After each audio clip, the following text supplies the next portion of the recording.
তাড়াতাড়ি করে ডাবটা ফাটাতে লাগবে। এই তো ডাবটা চিড়ে নিলাম। আরে আমি তো খেলবো, এখন ডাবটা কেটে নি তাড়াতাড়ি করে। আরে কিসের শব্দ হচ্ছে? মনে হয় ডাব কাটতেছে। যাই তাড়াতাড়ি যাই, ডাব আমাকে খেতে লাগবে। এই তো গ্লাসটা নিয়ে নিলাম, এখন এটা নিয়ে তাড়াতাড়ি যাই। আরে মা, এটাতে করে আমাকে পানি দাও। আরে এই ছোটও পারে বড়, এই যে না তুই খা।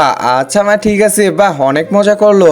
আরে কি ব্যাপার, এই ছোট আবার কি করতেছে? এ তো দেখতেছি ফুল চেরার চেষ্টা করতেছে। আরে দাঁড়া ছোট, প্রথমে একটা আমের পাতা নিয়ে নি। এই তো নিয়ে নিলাম। এরপর মাঝখান দিয়ে কেটে দিব, আরেক পাশ দিয়ে কেটতে লাগবে। এরপর এই যে মুড়িয়ে নিব ভালো করে। এপাশে মোড়ানো হয়ে গেছে, এবার এপাশে মোড়াবো। এই তো হয়ে গেছে। এখন তাড়াতাড়ি এই যে ফুলটা নিয়ে নি, এটা মাঝখানে দিয়ে দিব। আরে বাহ মা, এটা তো অনেক সুন্দর লাগতেছে। একজন মা কতটা আপন হয়ে থাকে, যার মানেই তাকে জিজ্ঞাসা করে দেখো। তো দেখা যাক বন্ধুরা, এই মায়ের জন্য কে ভিডিওটিতে লাইক এন্ড সাবস্ক্রাইব করে।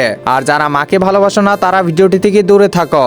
আরে দেখো দেখো, আমার গোপটা কত সুন্দর হয়েছে। আরে দেখ ছোট, তোর বাপের কত বড় গোপ। দাঁড়া, তোরও এমন বানিয়ে দিচ্ছি। এই তো এটা এখন এখানে দিয়ে দিব। আরে বাহ, অনেক সুন্দর গোপ হয়েছে তো ছোট। আরে মা, আসলেই নাকি?